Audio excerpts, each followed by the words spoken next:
బంగ్లాదేశ్ లో హిందువులపై జరుగుతున్న దాడులు అరికట్టాలని డిమాండ్ చేస్తూ షాద్ నగర్ పట్టణంలో హిందూ ధార్మిక సంఘాల ఆధ్వర్యంలో నిర్వహించిన నిరసన ర్యాలీ సందర్భంగా పట్టణంలోని హిందూ ధార్మిక సంఘాల నాయకులు మాట్లాడుతూ బంగ్లాదేశ్ లో మైనారిటీలు అయిన హిందువులపై మతమౌఢ్యంతో దాడులు చేయడం హేయమైన చర్య అన్నారు. దాడులకు పాల్పడుతున్న అల్లరి మూకలను కఠినంగా అణచివేయాలన్నారు. హిందువులపై దాడులు చేయడాన్ని తీవ్రంగా ఖండించారు. బంగ్లాదేశ్ లో ప్రజాస్వామ్యబద్ధంగా పాలన సాగించేలా ప్రపంచ దేశాలు కృషి చేయాలన్నారు. అంతకుముందు పట్టణంలోని రైల్వే స్టేషన్ నుండి షాద్ నగర్ పట్టణ వీధుల గుండా బస్టాండ్ చౌరస్తా వరకు హిందూ నాయకులు, కార్యకర్తలు, పలు విద్యా సంస్థలకు చెందిన విద్యార్థులతో కలిసి భారీ శాంతి ర్యాలీ నిర్వహించారు. ఈ కార్యక్రమంలో హిందూ ధార్మిక సంఘాల నాయకులు బండారి రమేష్, నాగిళ్ల ప్రభాకర్, అందే బాబయ్య ముదిరాజ్, నెల్లి శ్రీవర్ధన్ రెడ్డి, చెట్ల వెంకటేష్ ముదిరాజ్, గూడాల రమేష్, గూడెం రమేష్, ప్యాట వంశీ, పసులోటి శ్రవణ్ మరియు హిందూ ఐక్యతా వేదిక నాయకులు, RSS, బజరంగ్ దళ్, VHP సంఘాల ప్రతినిధులు పాల్గొన్నారు.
కొంచెం వెనకాల జరగాలి, ఇంకా వెనకాల కాలేదు, ఇంకా వెనకాల.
జరుగుతున్న హరాస్మెంట్, మానభంగాలు, దోపిడీని ఇలా అరికట్టాలని ఇలా షాద్ నగర్ నియోజకవర్గంలో తెలంగాణలో ఇలా నిరసన ర్యాలీ తెలియజేయడం జరిగింది. ఈ ర్యాలీకి పెద్దలు బండారు రమేష్ గారు, శ్రీవర్ధన్ రెడ్డి గారు, వెంకటేష్ గారు, చాలా మంది పెద్దలు వచ్చారు.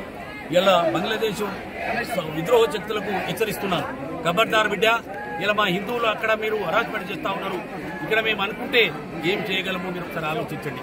ఇలా ఆ హరాస్మెంట్ ఇలా కొన్ని ఛానల్స్ రాజకీయ పార్టీలకు వస్తున్న ఛానల్స్ కొన్ని నిర్మాణంగా చూపిస్తా ఉన్నాయి, కొన్ని చూపిస్తలేవు. ఇక్కడ ఏదన్నా ముస్లింల పైన జరిగితే పెద్ద ఎత్తున అన్ని ఛానల్స్ కూడా ఇలా ద్రోహం చేసిందని చెప్తా ఉంటారు. మరి ఇలా మిత్ర సోదరులందరికీ మీరు తెలియజేస్తున్నా, ఎప్పుడు కూడా మీరు సమానంగా పాటించండి. ఇక్కడ మేము ఇట్లా ముస్లింలను చూస్తూ ఉన్నాము, అక్కడ ముస్లిం అదే విధంగా చూడాలని. ఇలా బంగ్లాదేశ్ లో ఇలా మా హిందువుల పైన ఎన్నో దోపిడీలు చేస్తా ఉన్నారు. మేము ఇక్కడ సోదర భావంతో మన ముస్లింతో మెదులుతా ఉన్నాం. ఇలా మీ ఇక్కడ ఉన్నటువంటి ముస్లిం పెద్దలు బంగ్లాదేశ్ వాళ్ళకి మాట్లాడండి, ఇక్కడ మేము సురక్షితంగా ఉన్నాము, మీరు హిందువుల సురక్షితంగా పెట్టమని. ఒకవేళ అట్లా లేకపోతే భారతదేశము ఊరుకునే ప్రసక్తి లేదు, పెద్ద ఎత్తున నిరసనలు చేసి యుద్ధం కూడా ప్రకటించే అవకాశం వస్తుందని చెప్పి హెచ్చరిస్తున్నాం. హిందువుల పైన జరుగుతున్న దాడికి నిరసనగా ఈ ర్యాలీ జరుగుతుంది. ఎందుకు మనము కూడా ఒక్కటి, భారతదేశం కూడా మనము వాళ్ళకి అండదండగా నిలుస్తున్నామని చెప్పడానికి ఒక్కొక్క ఊర్లో, ఒక్కొక్క రాష్ట్రంలో, ఇలా షాద్ నగర్ అనే చిన్న ప్రాంతంలో కూడా ఇంతమంది ఈ రోజు ఇంత ర్యాలీ చేశారంటే ఎక్కడో ఉన్న హిందువులకి మనము ఉన్నాము, మేమంటూ ఉన్నాము అని చెప్పడానికి, హిందువులకి ఒక ధైర్యంగా, ఒక అమైక్యత, ఒక బలం అనేది ఉంది అని చెప్పడానికి ఈ రోజు మనందరం ఉన్నాము. ఎంతో మంది స్కూల్ పిల్లలు, కాలేజ్ స్టూడెంట్స్, మహిళలు, జెంట్స్, పొలిటికల్ పవర్ అందరూ కలిసి మనం ఏకమత్యమై వీళ్లకు మనం అండగా ఉన్నామని చెప్తున్నాము. వందే భారత్. జై శ్రీరామ్, జై శ్రీరామ్, హిందూ ఐక్యత. బంగ్లాదేశ్ లో హిందువులపై జరుగుతున్న దాడులను వెంటనే, బంగ్లాదేశ్ లో హిందువులపై జరుగుతున్న దాడులను వెంటనే. ఈరోజు షాద్నగర్ లో హిందూ ఐక్య సంఘటన వేదిక మీద బంగ్లాదేశ్ లో జరుగుతున్న హిందువులపై జరుగుతున్న దాడులను వెంటనే ఆపాలని, దాడులను ఖండిస్తూ మరి షాద్నగర్ పట్టణంలో వేలాది మందిగా ఈ యొక్క నిరసన ర్యాలీలో పాల్గొన్నటువంటి ప్రతి హిందూ బంధువు కూడా నా యొక్క హృదయపూర్వక ధన్యవాదాలు తెలియజేస్తూ, మరి మిత్రులారా, ఈరోజు నేను ఒకటే కోరుతా ఉన్నాను. మరి దేశం పాకిస్తాను నుంచి బంగ్లాదేశ్ ఏర్పడేటప్పుడు మరి బంగ్లాదేశ్కు స్వాతంత్రం ఇప్పించినటువంటి దేశం మరి భారతదేశం. అలాంటి భారతదేశం మరి ఈరోజు అనేక మంది హిందువులు ఈరోజు మరి బంగ్లాదేశ్లో జరుగుతున్న దాడులు ఏవైతే ఉన్నావో, మరి బంగ్లాదేశ్లో ఉన్నటువంటి ఇస్లామిక్ తీవ్రవాదులు ఒక్కసారి గుర్తుపెట్టుకోండి. మరి ఆ దేశానికి స్వాతంత్రం ఇప్పించిందే మరి భారతదేశం. ఈ యొక్క హిందూ యొక్క శక్తి ఉన్నప్పుడే మీకు స్వాతంత్రం వచ్చిందనేది మర్చిపోవద్దని చెప్పేసి మేము ఈ సందర్భంగా తెలియజేస్తూ, మరి ఈరోజు ఈ దేశంలో ఉన్నటువంటి ముస్లిం పెద్దలకు ఒకటే కోరుతా ఉన్నాం. మరి దేశానికి స్వాతంత్రం వచ్చినప్పుడు 2% ముస్లింలుగా ఉన్నటువంటి ఈ దేశంలో ఈరోజు 20% ముస్లింలుగా ఈరోజు మాతో పాటు మీరందరూ మరి పాలు పంచుకుంటున్నారు. జనాభా పెరిగింది, మేమందరం కూడా స్వాగతిస్తా ఉన్నాం. కానీ అదే బంగ్లాదేశ్లో ఈరోజు హిందువులపై జరుగుతున్న దాడులను మీరు ఎందుకు ఖండిస్తలేరని చెప్పేసి మేము ఈ సందర్భంగా ప్రశ్నిస్తా ఉన్నాం. సో ఈ దేశంలో ఉన్నటువంటి ఇస్లామిక్ పెద్దలందరూ కూడా స్పందించాలి. వెంటనే బంగ్లాదేశ్లో హిందువులపై జరుగుతున్న దాడులను అరికట్టాలని చెప్పేసి మేము ఈ సందర్భంగా కోరుతా ఉన్నాం. మరి షాద్నగర్లో కూడా హిందూ ఐక్యతకు ఈరోజు వేలాది మందిగా వచ్చినటువంటి యువకులు, అన్ని వర్గాల ప్రజలు మరి ఉన్నారని చెప్పేసి మరోసారి మీ అందరికీ తెలియజేస్తూ మరి ఒక విషయం తెలుపుతా ఉన్నాం. ఈరోజు హిందుత్వం ఎప్పుడు కూడా ఏ మతాన్నైనా కూడా ఆదరించింది. మేము మా మతాన్ని, మా ధర్మాన్ని అనుసరిస్తూ ఇతర మతాలను ఆదరించినటువంటి గొప్ప చరిత్ర హిందువులది, హిందూ మతం యొక్క గొప్పతనాన్ని. మరి ఈరోజు బంగ్లాదేశ్లో ఎవరికి ఏ ఇబ్బంది కలగకుండా ఆ దేశం యొక్క అభివృద్ధి కోసం, ఆ దేశం యొక్క సౌభావనత కోసం పాటుపడుతున్నటువంటి హిందువులపై ఎందుకు మీరు దాడులు చేస్తా ఉన్నారు? ఎందుకు వాళ్ళని చంపుతా ఉన్నారు? ఎందుకు వాళ్ళను మానభంగాలు చేస్తా ఉన్నారు? అక్కడ హిందువులపై ఎందుకు దాడులు చేస్తా ఉన్నారని చెప్పేసి ఈ సందర్భంగా మేము ప్రశ్నిస్తా ఉన్నాం.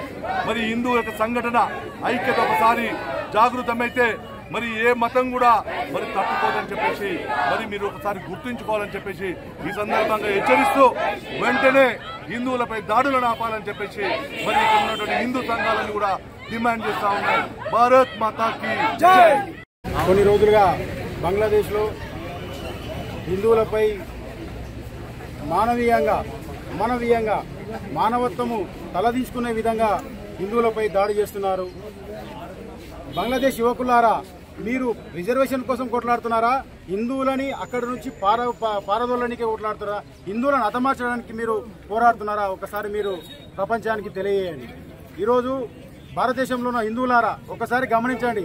ఆఫ్ఘనిస్తాన్లో హిందువులు ఎక్కడ లేకుండా పోయాం. పాకిస్తాన్లో నుంచి స్వతంత్రం వచ్చినప్పుడు మనం 20% ఉన్న హిందువులు అక్కడ 0.2%కి వచ్చినాం మనం. ఈరోజు బంగ్లాదేశ్లో 1971లో దేశం విభజన జరిగినప్పుడు 32% ఉన్న హిందువులు ఈరోజు 8%కి వచ్చారు. ఆ 8%ని కూడా ఈరోజు అంతమొందించాలి. ఈ దేశం నుంచి పారదోరాలి. హిందూ అమ్మాయిలని ఇస్లాంలోకి మార్చాలి. ఏం చెప్తుంది మీ మతం? మానవత్వాన్ని మంటగల్పని చెప్తుందా నీ మతం? ఒక అమ్మాయిని, ఒక స్త్రీని వివస్త్రాలా చేసి, అమ్మాయితోని జూదమాడి, ఒక వ్యసనాలుగా చేసి అమ్మాయిని సీసాలతో కొట్టడము, రాళ్లతో కొట్టడము, వివస్త్రం చేసి, ఇదే మీకు నేర్పే మీ మతం? ఏ దేవుడు ఇలాంటి చేష్టలను సమర్థించాడు? అలాంటి చేష్టలను సమర్థించే దేవుడు అసలు దేవుడే కాదు, వాడు మృగం. అలాంటి మృగాన్ని మీరు ఏ విధంగా దేవుడని నేను అడుగుతున్నానని చెప్పి, మొక్కుతున్నానని చెప్పి నేను ఈరోజు ప్రశ్నిస్తున్నా. ఈరోజు హిందువులకు రక్షణ కల్పించకుండా, ఒక దేశంలో మైనార్టీలకు రక్షణ కల్పించకుండా ఉన్న దేశము కంప్లీట్గా అది ఒక పనికిరాని దేశమే నేను భావిస్తున్నాను.